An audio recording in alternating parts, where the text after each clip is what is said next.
I've just spent the last few hours hands-on with every new iPhone. So that's the way better than expected iPhone 17, this shockingly thin new iPhone Air, and then the big boys, the 17 Pro and Pro Max. I'm not gonna lie to you, after the very slow event last year, this one is a complete reshuffle. Like, this one changes how I see the entire iPhone lineup. Because it starts with the basic iPhone 17, which, you know, when you first look at it, it's almost identical to the iPhone 16 last year. The same camera layout, the same buttons, super familiar design. But then you turn it on and you realize this is not a basic iPhone anymore. In fact, this is a full-on Pro iPhone now. Like the display, it's got the same size body, but it's now a 6.3-inch screen compared to 6.1, which also means the bezels are now the thinnest ever on an iPhone. And yes, sometimes these bezel improvements need a microscope for you to be able to tell. Not this one. It is pretty immediately obvious when you look at this compared to the previous phone. It's got a tougher ceramic shield 2 coating on it. They say it's 3 times more resistant to scratches, but to be fair, I'm pretty sure the random particles in my pocket will still find a way. But also, this is like the easiest to read that an iPhone display has ever been. Even in this super bright room where you can kind of tell that my older 16 is struggling. And that's partly the fact that the 17 now has the Pro's 3000 nits of brightness,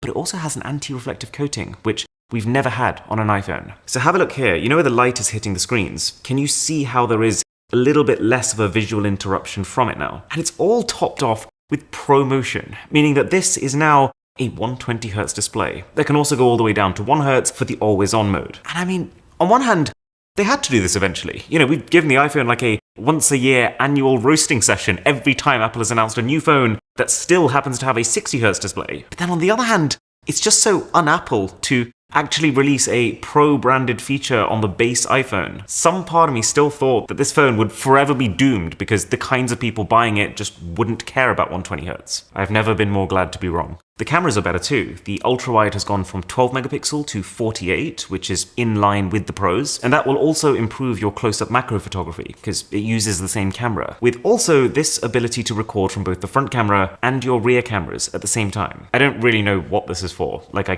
can't imagine this becoming the next TikTok meta, but the implementation is slick. I do like how you can drag the bubble to decide where you want your face cam to be, and then how that reflects in the final footage. But the really interesting thing that no one saw coming is what is happening with the front camera. So they upgraded the camera from being able to take 12 megapixel photos to now taking 18 megapixel ones, but this is now a square camera sensor, which means you can take vertical selfies and you can take horizontal selfies no matter which way you're holding the phone up. This is so cool. The shots are wider than before, they're more detailed than before, and it also has center stage, which means the camera can automatically go out wider and follow you around when you're on a FaceTime call. It really does feel like, after years of purposefully nerfing the base iPhones to keep the Pros as attractive as possible, Apple's just decided that this year is the year that they rip the band-aid off entirely. Like, apart from the missing telephoto camera, there is such little missing here that I think this is by far the best value phone in the lineup. Because the iPhone 17 now also charges faster than last generation 16. It has an extra 8 hours of battery life if you're watching videos, at least according to Apple. It's got the new A19 chip, which doesn't feel like a mind-blowing upgrade, but still, you know, that's an extra 20% performance. And then, in like the most un-Apple-like move ever,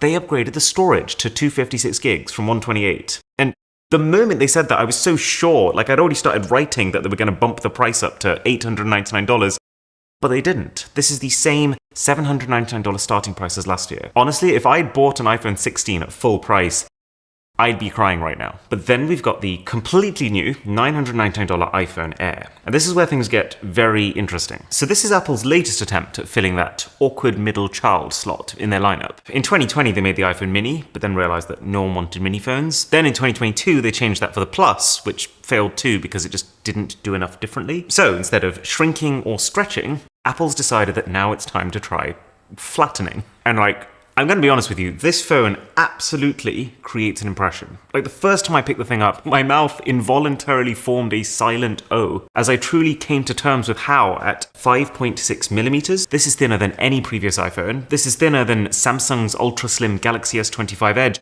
The thing's thinner than a pencil. But the other thing is, it also feels a lot more luxury than I was expecting it to. When I watched the thing get announced, I thought, oh, it looks kind of flimsy and so light that it's a bit cheap. But it really doesn't feel it, especially with this glossy titanium rail going all the way around the sides and the ceramic shield that you've now got on the back. I think the 17 Air is made for the kind of person who cares enough about their phone to not just take the base 17, but also someone who isn't so into the specs that they'll worry about what they're missing compared to the Pros. And I think if you are that kind of person, you will look at this Air, you will compare it to all past experiences you've had with iPhones, and you will think, this is a miracle. But I see this product kind of like the really hot girl that you probably shouldn't try to date. You know it's bad news. You know it's not going to last. But let's be honest, you're probably going to try your luck anyway. But the truth is, you're making two pretty fundamental compromises for this thinness. The battery, which Apple helpfully tells us is still an all-day battery, but whose day? So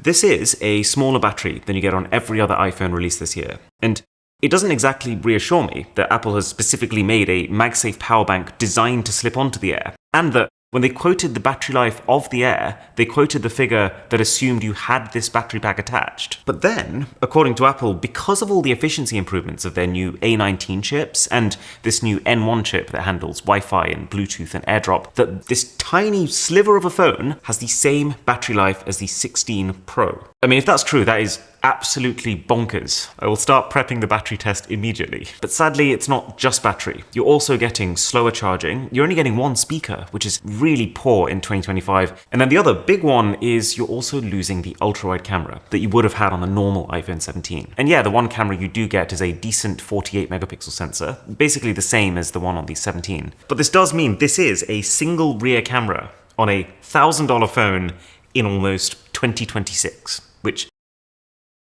tell me that's not form over function. I mean, to be fair, it might work for Apple. It's exactly what they did with the MacBook Air, and that's now their best-selling laptop by a mile. But my take is that the weight and the thickness of a normal phone is not enough of a problem to need this drastic of a solution. It's a very alluring phone, and you can so see how they're going to market it to the average consumer as a way to get Pro performance, since it does come with the new more powerful A19 Pro chip. But I actually think there'll be a very large difference in how that chip performs in this compared to in the actual Pro phones. So let's talk about those pros. I think the fact that the base iPhone 17 now has all the previously Pro features, and that the Air has become the pretty phone, the phone for people who just want their device to look sexy, means that this year it really feels like Apple has been freed up to just prioritize function over form on these models. These are the most clearly actually made for pros Pro iPhones I have ever seen, which is probably why they now feel comfortable charging the new higher prices of $1,099 for the Pro, which is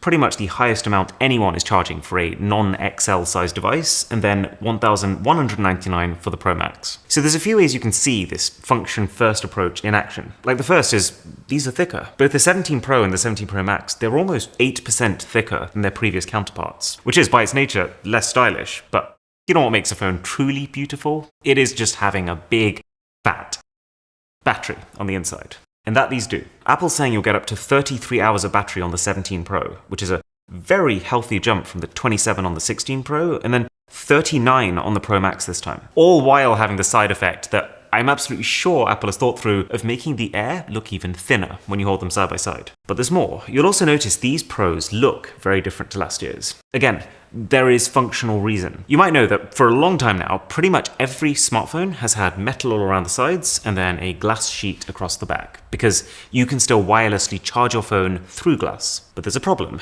Glass is absolutely terrible at dissipating heat. So this time, the iPhone 17 Pros are metal everywhere, except the specific zone where they have to be glass, or I guess ceramic shield this time around. This kind of window from here to here. So they've sacrificed on the minimalism of the design, but this metal should be, like, no exaggeration, 200 times better at getting heat from inside the phone to outside the phone, which is also paired with a vapor chamber for the first time ever on an iPhone, and a swap from titanium as the metal of choice to aluminium. Which, look, the choice to go with aluminium is fine. It's a very standard material that's still used in many flagship phones, and it might be an improvement. It's lighter than titanium, it's over 10 times more conductive, it's easier to color, which is the only reason how they've been able to make the first actually interesting Pro iPhone color in far too long. This bronzy orange, which is definitely the one that I'm going to try and get. My issue with this situation is that Apple just switched to titanium 2 years ago. And when they did that, they made a massive deal about it. It was the headline feature of the iPhone 15 Pros. And they didn't stop talking about how much more beautiful the phones were because of this titanium. So it just feels a little bit cheeky to now quietly be like, it's aluminium, like every other phone,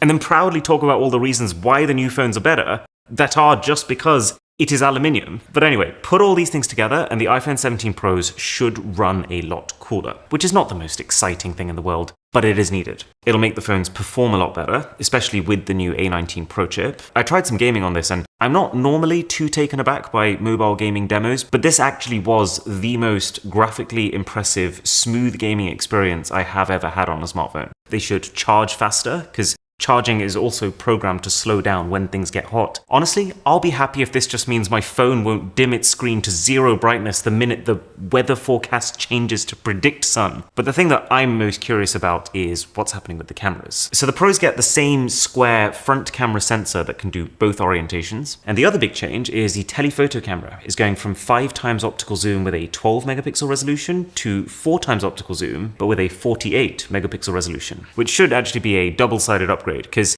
it means that when you're zooming in, you don't have to wait all the way till 5 times before your telephoto camera kicks in. So the quality in the early part of your zoom is better, but also because you have 4 times the number of pixels, even though the optical zoom number is slightly lower, it should mean your photos look better, even when you go really far in. And that's the iPhone 17s. Very impressed with the base phone, interested by the Air, and then I feel like the Pros could have done a little bit more, but they're solid. Shockingly little mention of Apple Intelligence this time around, but I kind of prefer that because it means we get a bit more on the hardware end compared to the iPhone 16 generation. But now there's no titanium, it's like all the more reason to just get a Taurus case. Their Q3 Air has literal airbags inside of it. So cushioned, it doesn't matter how many times you drop the thing.